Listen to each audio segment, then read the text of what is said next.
Hey everyone, this is Cameron from Renegade Animation on renegadepopculture.com. If you like what we do, please give us a like, a follow, share out our app wherever you listen to us. We are everywhere. And if you can, consider supporting our Patreon. That way we can keep doing what we love, and that's talking about the complicated and messy world of animation in 2024. And now, on with the show. What's going on, everyone? Welcome to another episode of Renegade Animation on the Renegade Pop Culture Podcast Network. My name is Mike. I'll be your host this evening. Joining me, as always, is the animation guru himself, Cameron. Howdy, howdy. And we have an interesting episode this time. We've got reviews for the Garfield movie, Thelma the Unicorn, and My Oni Girl. But first, while we're transitioning into the second half of the year, let's talk for a minute about how we're feeling about animation in 2024 so far. Because this year has been, I don't want to say it's been underwhelming, but I don't know. I feel like we haven't really hit the good stuff yet. Oh, it kind of depends on where you're looking. If you're looking at the US animation scene, I would argue there has been one genuinely like 4 out of 5, 5 out of 5 high tier animated film from the US studios. And I would say that is Orion in the Dark. Yeah, it's a shame because that's a Netflix exclusive. So I'm sure a lot of people have seen it. I know it's really well regarded. But everything else has been very not great. It's like we're finally hitting that point where the executive meddling has officially started to sand down everything that comes out to reach the widest demographic possible. Which is funny because some of these will be coming from the same company. Like, however, we will feel about Inside Out next week, it's going to still be from the same company that put out one of the most ambitious, complicated, and unapologetically courageous pieces of animation out this year with X-Men 97. But film wise, like even from the same studio, I enjoyed Kung Fu Panda 4. I will still watch it, and I still find a lot of the action and comedy to be pretty decent.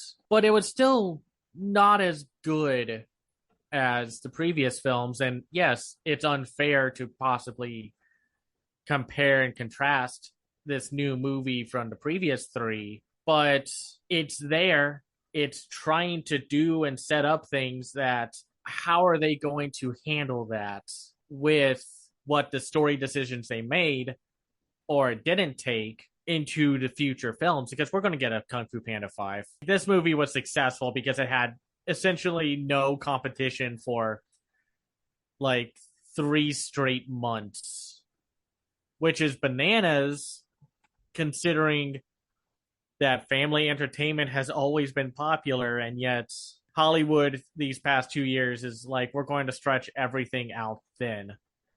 Yeah, I don't really understand this mentality. Like, is it because that the theatrical window has been shrinking exponentially ever since theaters started to open back up after the pandemic, that for some reason they have this thought that like, oh, we'll put out one movie in December and then give you nothing for 4 months. And then you get the month of May where you get like four different animated films crammed in at once. I assume the pandemic had a hand in it, pushing like almost everything back. And then it's now we're at that tail end and crossroads of the people who run these companies. Their actions have now produced the consequences that we're all going to have to deal with for the next few years. Because DreamWorks has pretty much taken some of the spotlight as one of the most baffling studios this year, with not only Orion in the Dark being their best movie, but also Netflix exclusive. And then them bringing back a fan favorite movie and continuing it with Megamind, where they thought, hey, let's do a TV show and a TV movie because people finally love Megamind. So let's give them more Megamind, except it has none of the appeal or charm of Megamind. It's like that scene from The Matrix. Not like this. Not like this. And Paramount is having a rough year with The Tiger's Apprentice not being a great movie and feeling more like a pilot for a TV show. And it getting just pushed onto Paramount Plus, which it's not always the death nail of quality because some films can't pick up theatrical distribution from a company or and what have you. Like it's complicated. It's no longer direct to video is bottom of the barrel entertainment. Sometimes a really good movie can only get a digital release or a super tiny theatrical release to qualify for Oscars. Still annoyed that Little Nicholas, Happy as Can Be, is stuck as a digital only movie when it's still one of the best movies from 2022. And then with the upcoming Sandy Cheeks movie, the SpongeBob spinoff film, unfortunately getting leaked online by, I assume, some either hackers or one incredibly employee who is not happy about where things are going. That's a very strong possibility. But even like with Netflix, they're not putting their best foot forward with stuff like Thelma the Unicorn, which we'll get into. And we are going to see some better things coming our way that they've made themselves or have made a deal with a studio, like Studio Colorado with My Oni Girl, or in July next month, we're finally getting the new Studio Pinnock film, The Imaginary. Which I am very excited for. Same here. Then they also almost shadow dropped Maboroshi, which I still very much enjoy, but I would not call it my favorite movie of the year. It's kind of like bottom of the top for me. No, that's how I feel. It's not one I could just put on. I have to be in a mood to watch it. And then Crunchyroll is doing fine. They put out like The Concierge, which is a solid movie. They have their upcoming their three franchise films with Spy X Family Code White, the Haikyuu Dumpster Battle film that's out right now, and the upcoming Blue Lock movie. This feels like so far, barring whatever happens with every other movie coming out this year, like I know The Wild Robot is probably going to be amazing and top 5 material. There's no doubt about that. Barring, DreamWorks trying to rush it out so the animation strike doesn't use it as a hostage. Of course. And I'm hoping for Inside Out 2 and for Moana 2, despite its production history, to be good. I don't want studios to fail, but the best stuff that's coming out this year is going to be from the other side of the ocean. It's not going to be US based. And this happens sometimes. Some years, the foreign animation scene just outmatches what everyone else in the US is doing by miles. Because so far, my 3 favorite movies have all been French movies. Yep. That G Kids have brought over with Sirocco and the Kingdom of the Winds, Chicken for Linda, and Mars Express. And until we see The Colors Within and some of these other foreign animated films, I don't see that changing anytime soon. All I see and predict is that Orion in the Dark is going to get pushed back further, and Kung Fu Panda 4 and Inside Out 2 are probably going to stay in very similar spaces as they get pushed down the list. Right now, including live action films, only Mars Express has stayed in my top 5. That's how much I adore that movie. I wish that got a more wide release in theaters, but since it is coming to home media soon, I can start telling more people that they should check it out. It's going to be released, I think, like a week before the Blu-ray release of the first Slam Dunk from last year. Nice. Yeah, that's still a great movie. I can't wait for more folks to see it. So here we are with 3 movies that represent the wavering, inconsistent condition of where the animation industry is in right now. And it's not very good. Hollywood is in a rough spot right now where, again, executive power and the constant mandate for profit to be the number one focus is going to be hurting these projects that are coming out now and in the next few years, unless something is done where we get rid of Bob Iger, David Zaslav, and that head of Sony who was just like, we're going to start using AI in our movies. And Lord and Miller had to come out and say, like, absolutely freaking not. Beyond the Spider-Verse is not going to use that.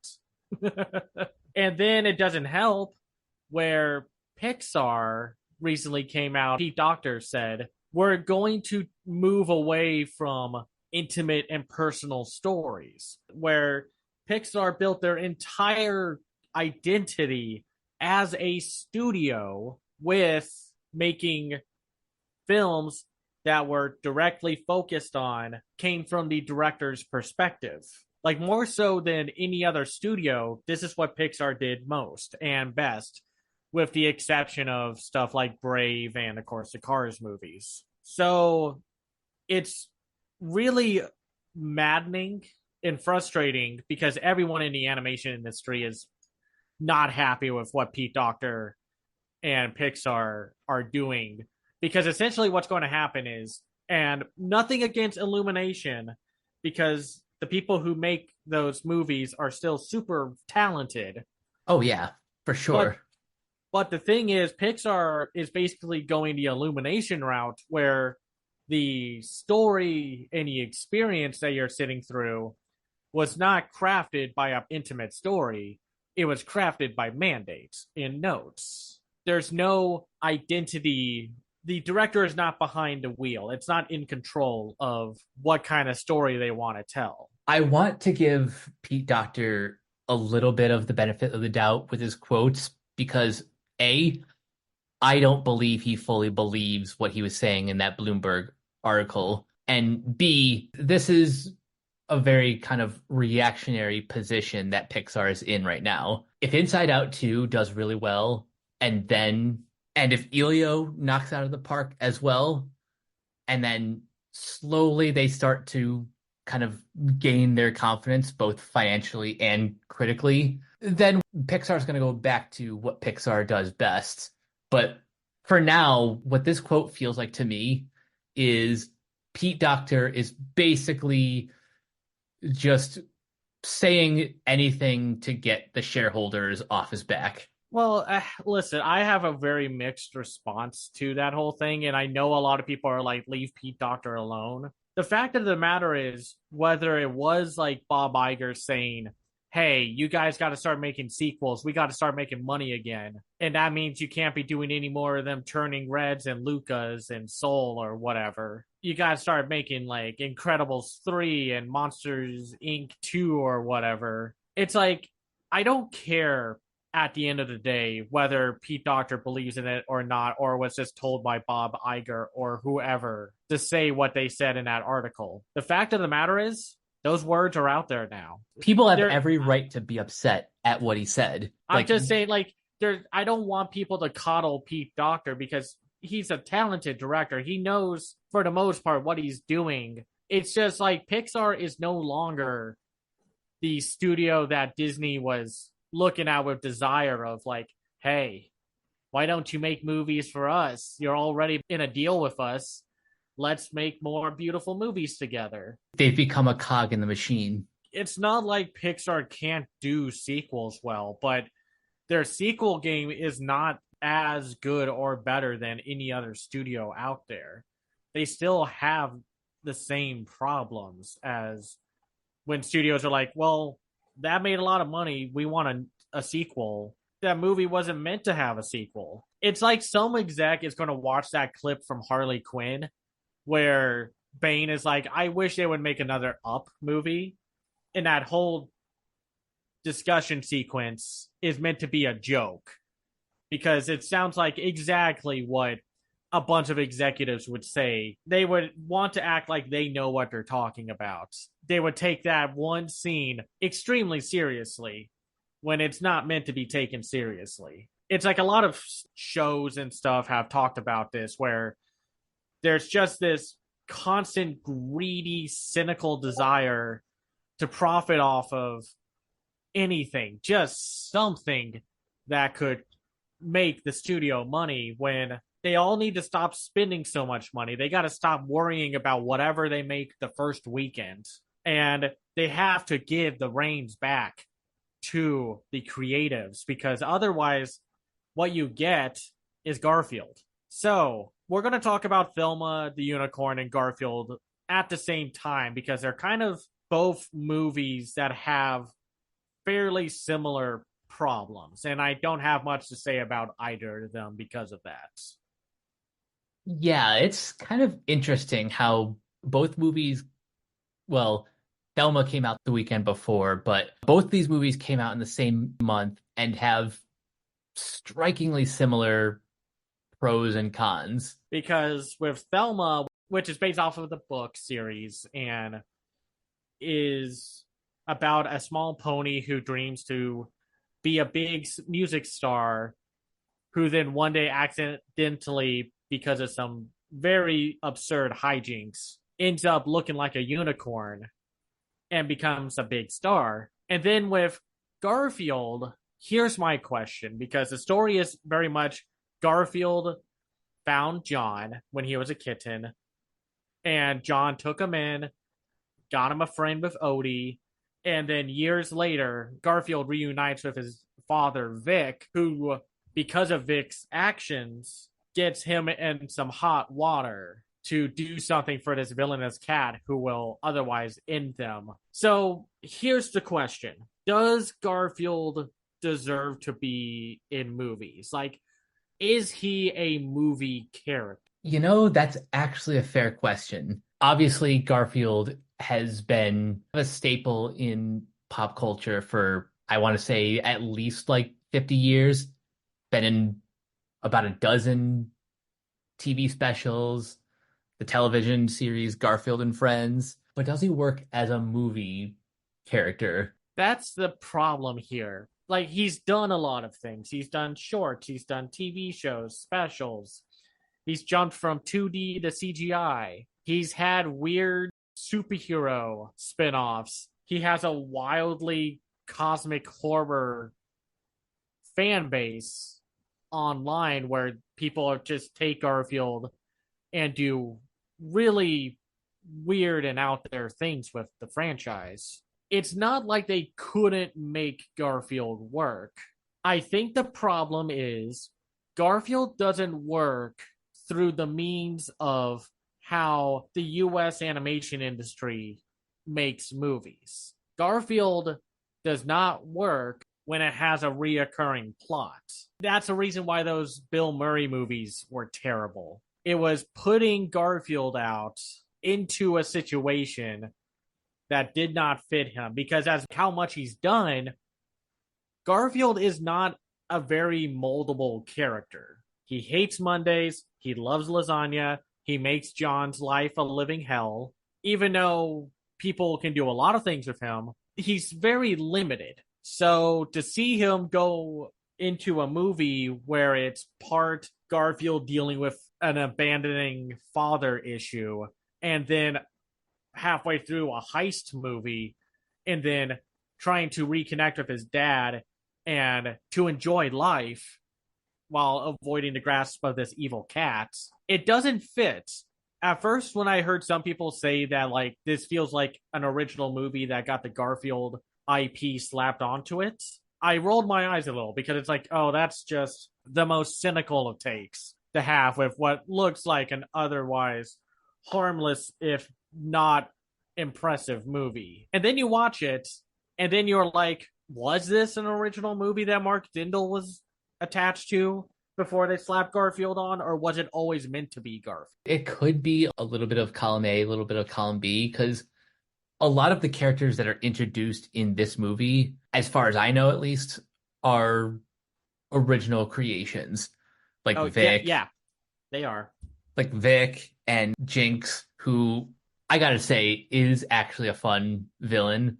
That's something that Dindal does a great job of molding. The villains in his movies, or at least this and Emperor's New Groove, are always usually the standouts. He also directed Cats Don't Dance. Again, another sort of memorable villain there. The problem with Garfield, at least for me, is that for as funny as Garfield can be, I found this movie to be boring. And I don't know if that's because there are too many cooks in the kitchen, because I think this film has like 4 writers.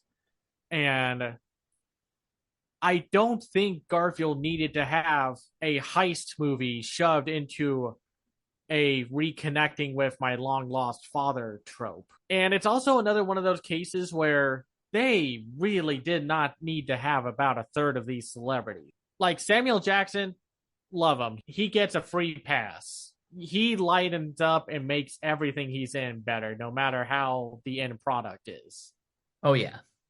I also did love Hannah Waddingham as Jinx, and I loved Brett Goldstein as Roland, with Bowen Yang as Nolan. And even though this whole plot point felt out of place, Vin Rhames as Otto. But did we really need Harvey Guillén as Odie when Odie was never going to talk, and you could have easily gotten like D. Bradley Baker or Frank Frank Welker. Welker or someone to do the barking noises? Because if you're going to hire someone as creative, charming as Harvey Guillén, give him some freaking dialogue. Make Odie talk, because Odie was by far and away, along with Vic and Jinx, in some moments with Roland, the main appeal of the overall movie. He was basically Gromit light. Yeah, basically. And I'm not going to jump on I hate the Chris Pratt train.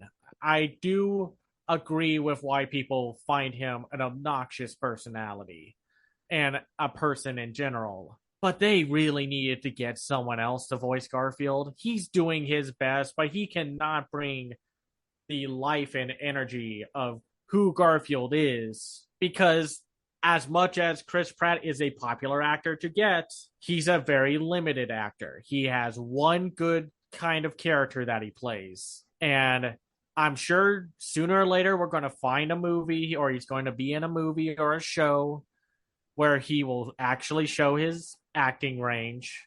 But there's a reason why he's really good at, and only really good at, with Star-Lord, his character from Parks and Rec, and Emmett from the Lego Movie. Emmett, especially if we're just limiting this to his voiceover roles, Emmett, is his best because Lord and Miller played right to his strengths, basically crafted the character around his sort of happy-go-lucky everyman persona. With Garfield, he did his best, and when he did have those like deadpan, sarcastic remarks once in a blue moon, he kind of got the voice down, but he's no Lorenzo Music. He's not Frank Welker either. I mean, I know a lot of people don't like that CGI show, but at least Frank Welker knows Garfield.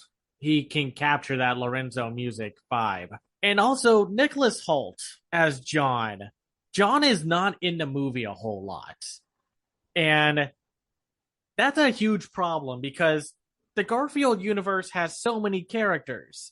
You didn't need to make a new rogues gallery of characters that we're not going to see again. Did we need Nicholas Hoult as John? They could have gotten some voice actor just to play John. It's not like he brought anything to make John appealing, because again, John doesn't have much time on screen. And also the inside joke of casting Snoop Dogg as a cat. Nope. Really, that's it? That's as far as that joke went? That's as far as you could go with that? Really? Because a lot of the actors who have done more voice work, or who have more personality to them, were like walking around in circles around Pratt, Hoult, and I'm sad to say Harvey, because Hannah, Ving, and Brett were all really good, and also Cicely Strong was also great as Marge. I love Marge. I mean, granted, she is the diet version of the character from Madagascar 3, who was played by Frances McDormand. For what it's worth, Cicely was still very good. She knew the assignments of how to tackle this type of character. She nailed that role. And yeah, she did kind of remind me a bit of Frances McDormand. The way she delivered those lines, just flawless. It was basically like if the villain from Madagascar 3 was in Fargo. Yeah. I'm not going to say this looks like a bad movie. Like, the animation is fine. Just kind of like how Thelma the Unicorn's animation is fine. There's just like these two movies don't have exactly the best animation that you could see, and that's fine. They obviously had smaller budgets, more reasonable budgets. I think it's just more of a failure in the art direction for both of these because we've seen what Animal Logic does with a smaller budget, and it just looks fine. It has that kind of low to mid tier texture work that you see that obviously is way better in other movies. I did like the character animation in both movies, so I thought Jinx and Garfield and again Roland. I wish they went a little further with the whole like Roland is one of those dogs with a bunch of skin folds. Like instead of just like running like a normal big buff henchman, I want them to go a little further with the fact that he feels like a blob. I did like when he turned himself into a parachute as they were all free falling out of the train. Exactly. I did like that part too. But there was just like that one scene and that was it. Because they were almost starting something where like when Roland would grab Garfield, all the folds would like fall on top and over his fist. But then they just didn't go far enough. And Otto's one real joke is just the whole dramatic pause thing. Outside of that, it's just like Garfield has a really weak story and a not a great emotional core inside of it, which is a shame because this is Mark Dindal. Like the guy is great at combining heart and comedy, even if it didn't work with Chicken Little, but that's not his fault. But it feels like we're in the same, not as bad situation as Chicken Little with this one, but I just didn't really care about the emotional connection between any of the characters. And they want you to. They want you to feel bad for Vic making the wrong mistake with abandoning Garfield and Garfield slowly reconnecting with Vic. I think part of the problem is, as much as I love John Debney, the score for this film felt a bit too, how should I put this? Not emotionally manipulative, just emotional. They laid it on a bit too thick. As thick as all that cheese on a lasagna. Like exactly. It's a shame because I could see something like this working, but the whole thing with Garfield and his parents were tackled in like specials and in comics. But there wasn't really anything there. It was just kind of making fun of the fact of just how cats are and such. There needed to be more to this movie. It needed more Garfield in Garfield. Not this, you got Garfield, John, and Odie, and then that's it. You got to make new characters. They made a normal poster, and normal is nowhere to be found in this movie. And I don't know if there was like a post-credit scene or something, but it was weird. Like, it's a Garfield movie that's definitely way better than the Bill Murray films. Mm-hmm. But it's still not great. It's missing that kinetic energy that Cats Don't Dance had. And I think that just comes down to the fact that Cats Don't Dance and The Emperor's New Groove were very much lightning in a bottle. There was no correct way for those movies to be replicated. And maybe I'm wrong. Maybe there is an energy to it. But with the whole production history of The Emperor's New Groove, and just how much of a nightmare it was to where it just got to the point where the execs were like, make it a comedy or we're shutting this whole thing down. You got a year and a half. Yeah, the fact that they accomplished that movie in that short of a time is a miracle. And one day we will get another movie as great as Emperor's New Groove, but I'm not holding my breath anytime soon. Honestly, I think the most recent kind of iteration of that type of movie was Wish Dragon from 2021, Or SEAL Team. where it was just nonstop jokes and they were just hitting over and over and over again. Where this one just didn't. And maybe it's just because I feel like maybe Mark Dindal and his writer should have been the ones writing the whole movie, not these other two that joined in last minute or whatever. It's always that feeling of you have this really good team and then you have that one person or group of execs who think they know better when they don't. You got to let people like Mark Dindal cook, because at least with Thelma the Unicorn, its biggest problem is that it just didn't have a strong story. It had an overly familiar story, but its humor was more on point in the vein of Mark Dindal than the movie Mark Dindal directed. That's kind of strange. And I'm a fan of Jared Heff's his previous films, like Napoleon Dynamite, Nacho Libre. Didn't really care for Mastermind. It's weird how just more consistent and more authentic the voice of Thelma the Unicorn was over the Garfield movie. Because with Thelma, whatever generic story it had was at the very least elevated by just some of the best absurd comedy and a very likable cast of voice actors, like Brittany Howard as Thelma, who is the lead singer and guitarist of Alabama Shakes, was charming, even if her character was very much the I'm from a small town and I want to go into the big Hollywood showbiz business just so we can be noticed. But Brittany Howard seemed like she was having a lot of fun with, I think this is her first acting role. Yes, this is her acting debut, and boy, what a great first impression she made. And then we got Will Forte, who was just doing his Will Forte. Like, I'm sorry, but you know what kind of character he's going to play. But to make up for that, I would absolutely play Dungeons and Wagons. That was probably one of my favorite bits from the movie, even if it wasn't entirely funny. But playing a mix of Dungeons and Dragons and the Oregon Trail sounds like a great movie. I would absolutely watch a movie about that. Oh, same. Or play that game. Roll the dice. If you get a critical one, you die of dysentery.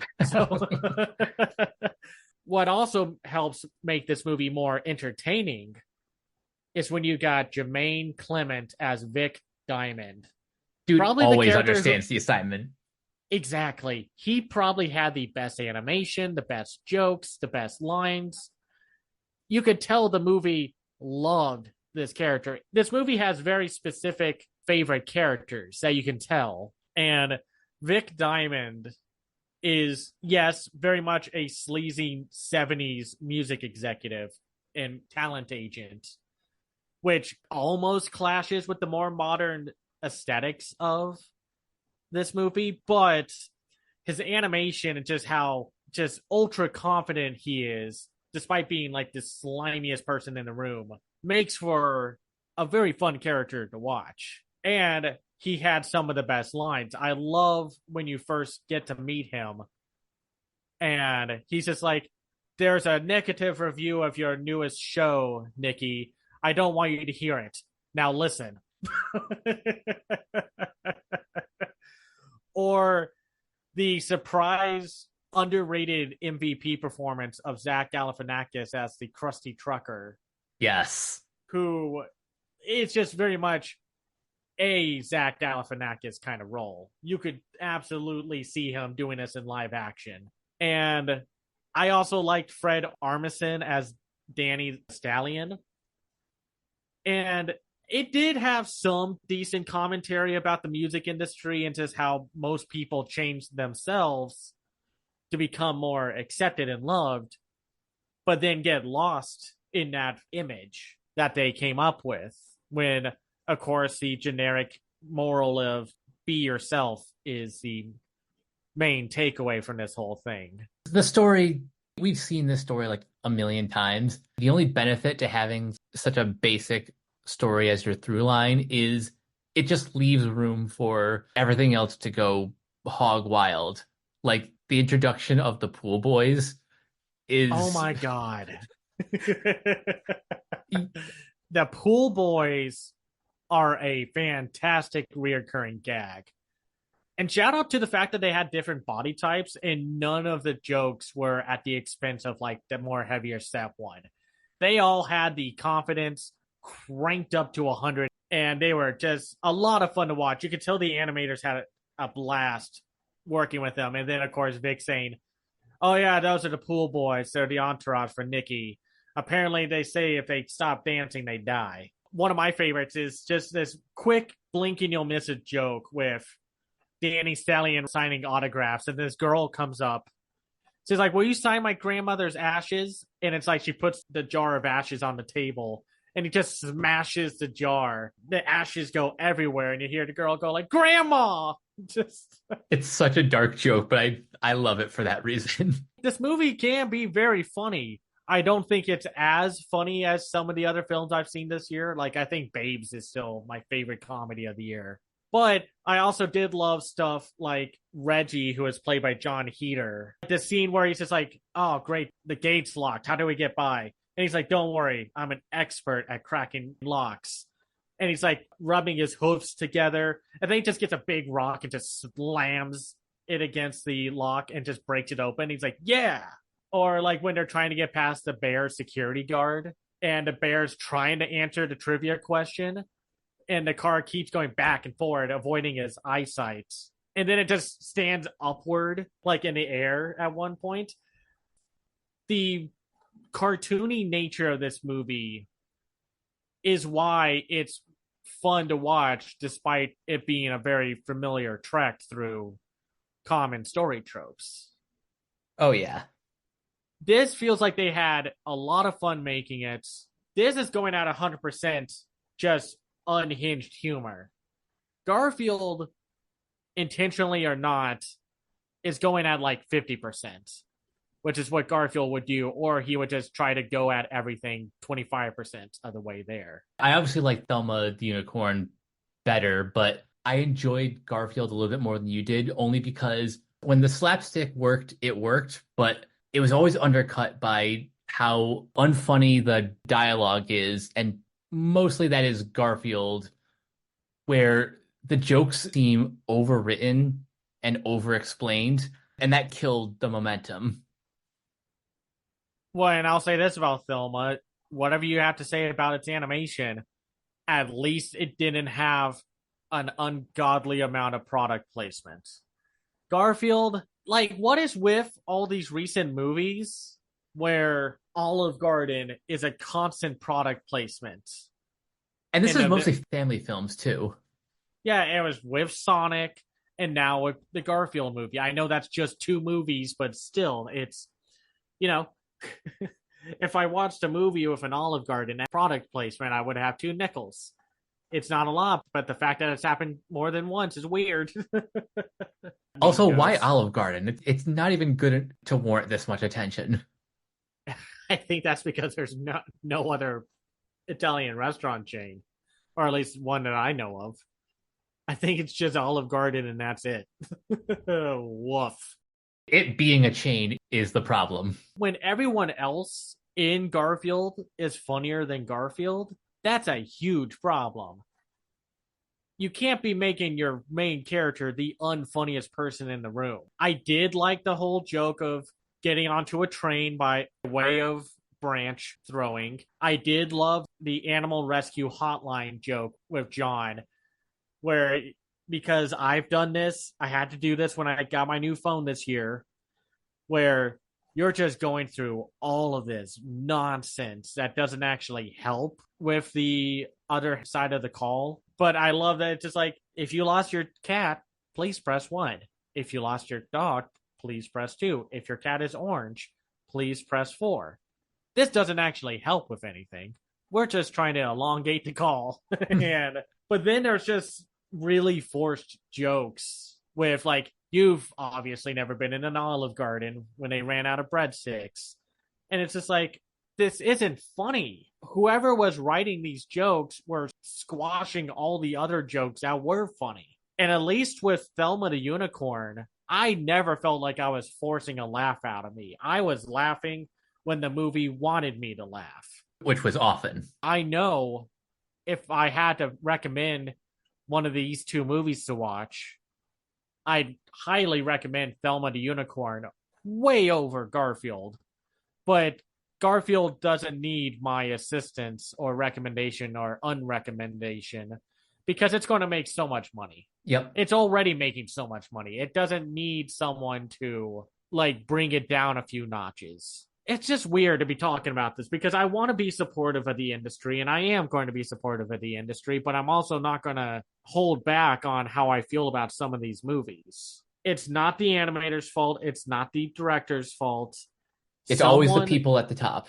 Yeah, it's always the people at the top because it's usually them making the decisions that, or these things that they force the directors to do. Because, like, yes, I've also seen Madam Web. Yes, it's my least favorite movie of the year. But I don't blame the director on that. They got put into a bad situation where they could not do what they probably wanted with a bad idea of a movie that was that movie. At least with Garfield, when I saw that Mark Dindal was directing, I was maybe overhyped about it, being like, you know what, maybe it'll be good. When it does work, it is funny, it is entertaining. But I found myself being really fidgety in the theater when I was watching this movie. Like, I was just kind of sitting there, and this movie is like, what, 110 minutes? 104, which is already for a Garfield movie, and frankly for a Mark Dindal movie, that's overstaying its welcome. It needed to be like 80 to 90 minutes. And honestly, if I was going to make a Garfield movie, I would give it to French studios. I would give it to the Ernest and Celestine director, Benjamin Renner. I would give it to those directors who know how to make slice of life movies work, because that's kind of what Garfield needs. He's not an action star. He's a home life comedy star. He's not doing anything to be adventurous or get into world ending like dilemmas. He doesn't like spiders. He loves his teddy bear. He eats lasagna, and he doesn't like the first day of the week. I just don't have much else to say for Garfield. And like, I wasn't a big fan of the musical scenes of Thelma the Unicorn, but when I rewatched the movie, they weren't bad. I've just been listening to Alabama Shakes this weekend, and I just think their music is way better than the stuff we get here. And I think that's also just me being tired of the whole, when you sell out, you become a soulless pop star. It's like, there are artificial feeling rock music and other genres of music. It's not just pop star. That kind of story feels a bit like low-hanging fruit because there are pop musicians out there who, yes, they can be a bit vapid, but they're also genuine artists in their own right. Whereas, I mean, like, one of the biggest pop stars right now is Billie Eilish, and her music is just amazing. So, and as much as I love this band, Baby Metal literally started out as an idol project. We know a little bit of how the idol industry works in Japan, but point is, we don't need to see more stories like this that just default to, oh, you're a pop star, therefore you're a sellout. I did get a small chuckle of like, welcome to Sellout Records, where everything we sell sells out instantly. Which, that was a great gag. That was a great gag because it works on so many levels. And that's what I mean by, like, this feels like something Mark Dindal would write. All that Thelma the Unicorn needed was maybe a better animation budget, and then, like, to have maybe more appealing designs. But it still had its heart in the right place. Like, I could still count so many of the gags. I love that the Krusty Trucker has a dark secret, and it's just, he's a famous polka tap dancing champion. That's like the dark secret he's hiding. And I love that. Again, feels like a Zach Galifianakis thing, he would say. That gag when they're doing the chase backstage at Sparklepalooza. One of the security guards like code something. Oh yeah, it's like code this. This is what's going on, and they're like, "You mean we have a code for that very specific situation?" Like if you were one of those snobby, vapid CinemaSins types, you could wonder why this is a world where animals talk and walk amongst the humans and such.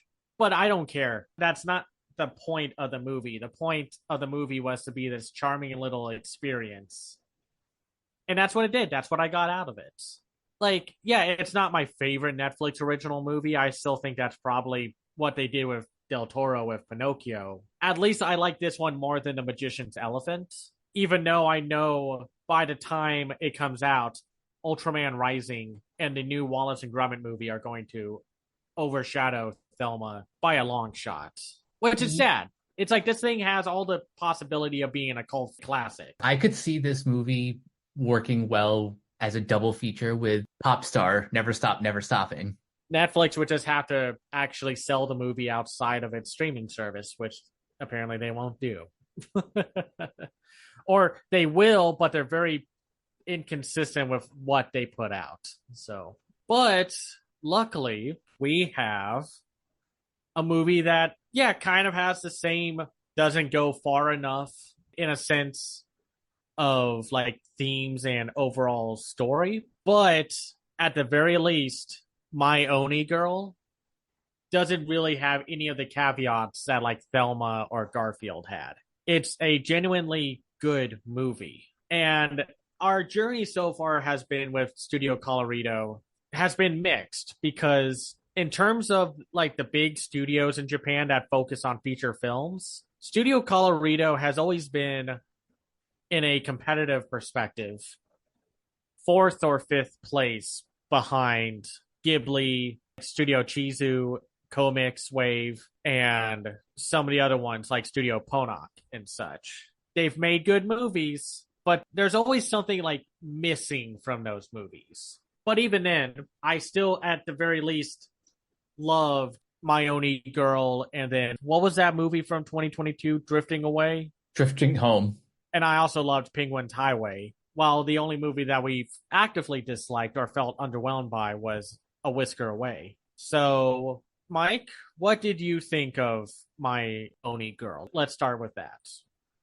I really liked this one. Definitely more than A Whisker Away. I think this one, definitely has a better protagonist. And I like the bond that he shares with the Oni girl. I thought the world building was fascinating. I like the message that the film is trying to convey. I will agree that sometimes it either doesn't go far enough or they will kind of hit you on the head a little bit too hard, pushing the message. But on the whole, this is a movie I can just genuinely recommend.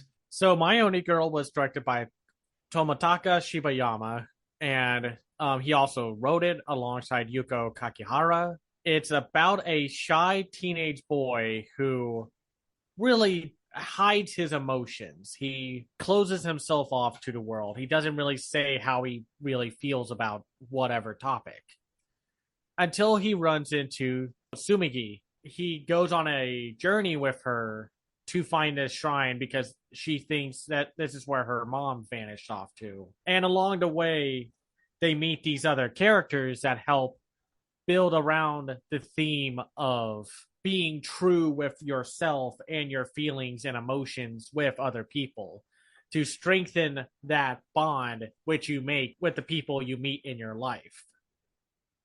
And it's a very heartfelt story. Both of our main characters have the same problem, even though our female lead is more outgoing. But I did like the performances from our voice cast with Michael Johnston and Victoria Washington voicing our main leads. They did a very solid job with this English cast. And you have probably heard of Michael Johnston because if you're a fan of like video games, he was McLeo from Tales of Zestiria, which is like one of those like popular franchises in Japan. And he was also Akuma-kun in the Akuma-kun TV series that's on Netflix. He's also in that TP Bond series that's on Netflix, which we'll talk about when the second part hits in July. Victoria Washington, her only other voice role so far has been in the 2022's adaptation of the Monster High series. But they act like kids. They do a good job working off of one another. And their friendship growing, and of course hitting those moments where every friendship does, where conflict enters the fray and they have to work around that or fix whatever problems are there. Even though I said Studio Colorido is like fourth or fifth place in terms of the feature film competition, I still very much love their animation and art style. I think they bring a very distinct and charming look to their movies. I think the Oni design is a lot more subtle. I know some people would probably have preferred them to go further with the designs instead of just like a small little horn. For this story, I think that design is perfectly okay. I really like the design of the snow gods, like these wormy, sort of blobby creatures that you see pop up as like the main threat. Yeah, no, I thought those were a very imposing creature design. I only bring this up because there was a thread recently about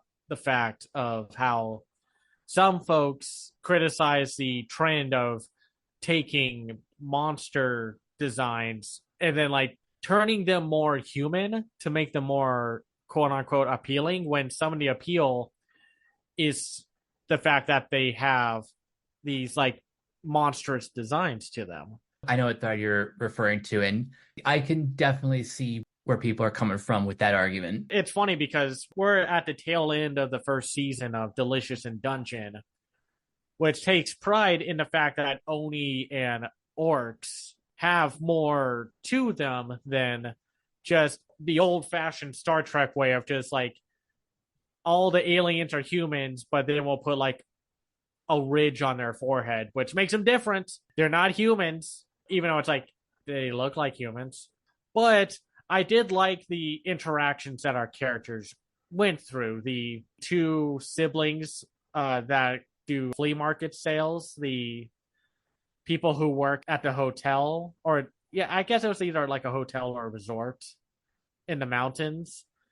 I even liked the cafe owner, who was played by Richard Tatum, and talking about how he still moves on despite the fact that he lost the love of his life years ago, but still has a strong bond with his daughter and grandson. And it's more subtle. Like, I don't think this film is heavy-handed with its commentary. I think the only time it's more blunt is between the two flea market siblings, with Ryuji and Mio Takahashi, who are voiced by David Arigo Jr. and Jeannie Torrado, where it's just all about them fixing up the situation of that they're not openly emotionally honest with one another.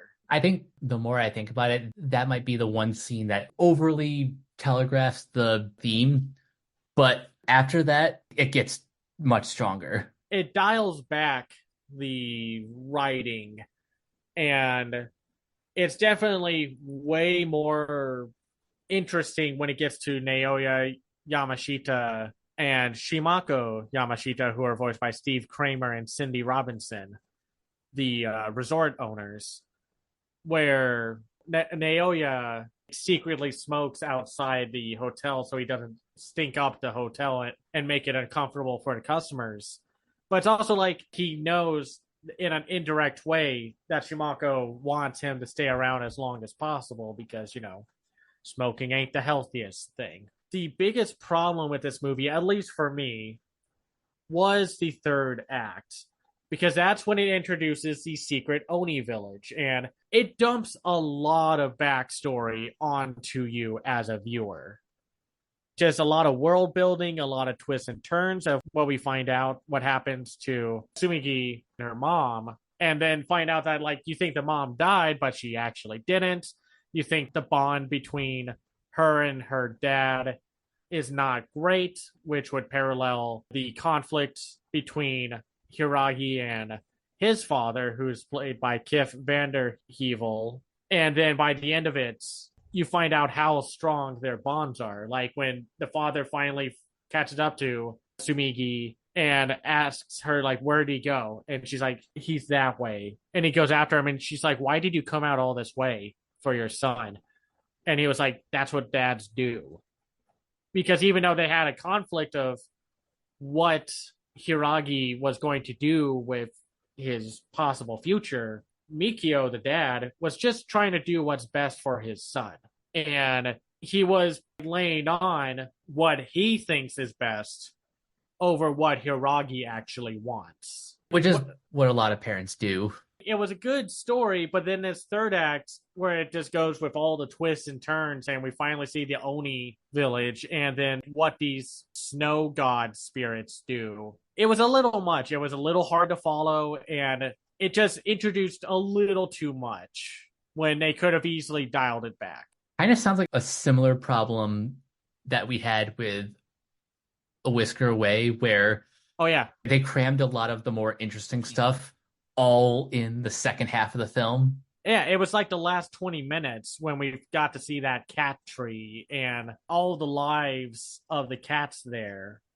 They did a little too much with that third act to make it big when this was obviously a more intimate story. I did like the fact that they didn't end up together until like the little post-credit cutscene happens, because you could tell like their friendship was strong, even if there was maybe a hint of romantic interest under it.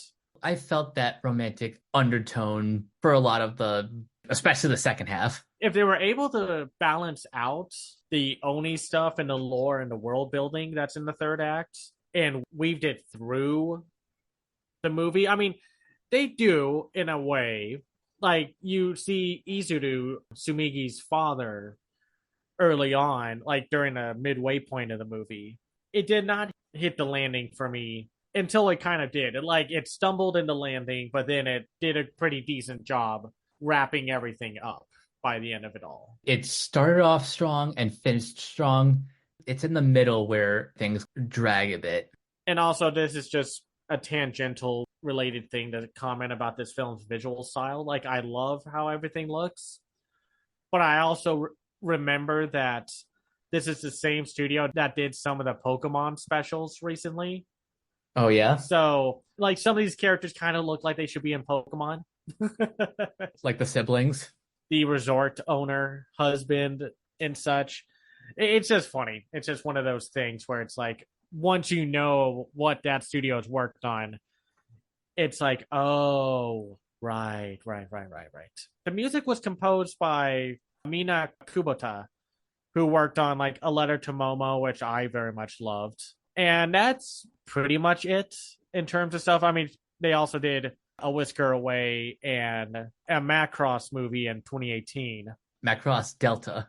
As much as my frustration with the animation scene is there, and it's never going to leave, because animators are hardworking individuals, very creative people, and they put out some of the coolest things that exist in the world of art. And they get treated like crap, more so than I think anyone else in the industry, outside of extras and such, or visual effects artists. It's really disheartening to see stuff like what's going on with Pixar and DreamWorks and with the overall animation industry, because then it just makes me want to root for these movies, no matter how I feel about them at the end of the day, to be good. I want them to be the best that they can be. And I want the animators to get all the love and support that they deserve. And for the execs just to leave, stop bothering them. Yeah, it's amazing how they continue to learn the wrong lessons. It's a very Hollywood thing where something doesn't work and they blame absolutely the wrong people. It's just, that's what makes that Pixar thing frustrating, because they're like, well, Luca, Soul, and Turning Red did not give us any money. And it's like, Disney shoved them onto their streaming service. How were they supposed to make money if they weren't able to make money outside of the subscription service stuff? And it's like, you really want to blame someone or something blame Lightyear, a movie that people did not show up for. And I don't hate Lightyear, but I'm not enthused by it as I want it to be. It looks terrible for them to pin the blame on two movies that have POC protagonists and stories, and then to just say we want to make more relatable universal stories. And it's just like, but you were already doing that. You may have not have gone through the exact thing that happened in Turning Red or Luca, but you've had a friendship, you've had a coming of age, maybe rocky relationship with your mom, or have wanted to go through a journey of reconnecting with your brother over the fact that y'all never knew your dad, or like Soul with the ambition of how you define your impact, your legacy, and what you want to do with your life. You're already making Universal movies. And blaming Elemental also when that was like pretty much one of your only successful movies from last year. Everything about that Bloomberg article just drives me up a wall.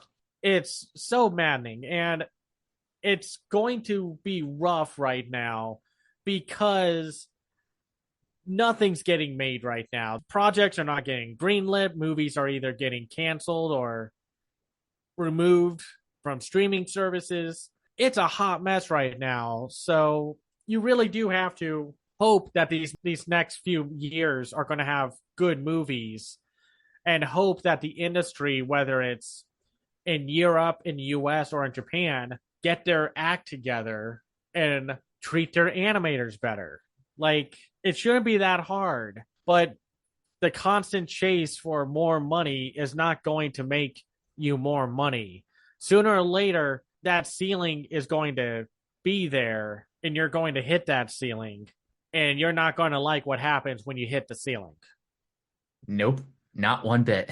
This was a weird episode because I still found things I liked about all three of these movies. I still liked some more than others, but I'm just so mad at the executives ruining everything. And not to say that like there aren't bad eggs within the animation industry that are, directors, animators, creatives and such. That's a given. That's been a thing since forever. But I just want good things to happen. I want people to get to make their movies and shows without executives just instantly pulling the plug because it might not make them enough money to buy their fifth yacht and enough for them to put down a payment for a sixth one. It's just wild right now, man. And I'm so exhausted. I just want a consistently good industry, or like just a good year of animated films. And I want them all to be made by people who are super passionate and who can put their own identity onto the stuff that they're making instead of having to sand down the edges to hit the widest demographic. It's, I don't know. I'm exhausted. At the end of the day, what we need is for the animation industry to go on strike. I don't necessarily want it to happen, but it needs to happen. Oh, I want it to happen. I want these execs to never, ever think about screwing over these people again, because we're already getting the consequences of the last two strikes, because it seems like nothing has ever actually changed or nothing actually got done. They're making a studio for AI projects that for some reason Natasha Lyonne has signed up to help with. Hello, Russian doll and poker face creator. What the heck are you doing with stuff like that? Or there's a freaking streaming service that is all just going to be AI slop. They keep threatening or saying it's going to get better, but they're burning through so much money right now. They just keep thinking this is going to save them money when it's not. Pretty soon that bubble is going to burst. It's going to backfire for everyone who invested this much in AI. Oh, it's going to be ugly. Things are not going to look great. It's going to be rough, but it needs to happen. There needs to be change. That strike needs to happen. We need to be as supportive of the animation strike as we all were for the writers and actors. Yes, agreed. If you want to watch any of these movies, go ahead. And if you have seen these movies, I'd like to know what y'all think, because I know some people were more positive to Garfield than I was, and it's not like I disagree with why people like the movie. It was just like, it's my perspective as a Garfield fan that I wasn't getting what I was thinking I was going to get, and even judging the movie on its own merits, it just didn't work out. I at least found stuff I liked about it, and even though some parts of My Oni Girl could be a little messy and undercooked or just not planned out well, I still really enjoyed the core experience of it. I love animation. I love seeing what the indie scene is doing right now. I love to see what other people are making right now. Animation is just cool. It's not just cinema. It's just cool cinema. It's just cool art. We'll Yeah, just have to I'm see. I'm looking forward to hearing any sort of news that comes out of Annecy. But until next time, Cameron, where can everyone find you online? You could find me on Twitter and Blue Sky at Cam's Eye View. I have an Instagram called camseyeview.biz. I run a website called camseyeview.biz where I review animated films and shows from around the world called The Other Side of Animation. I also have a Patreon at patreon.com/camseyeview. That's where you can find me. And you guys can find me on various social media sites at Captain K42. You can check out my quick thoughts on letterboxd.com/Coach K42. And you can follow Renegade Pop Culture on Facebook and that place at Ren Pop Culture. You can also find us on YouTube, on Podchaser. Consider supporting our Patreon at patreon.com/Renegade Pop Culture. Listen to all of our podcasts on Spotify, Apple Podcasts, or wherever you listen. And last but not least, everything can be found at renegadepopculture.com. You can escape, so do we. That'll do it for this episode of Renegade Animation. We will catch you guys later. Peace out.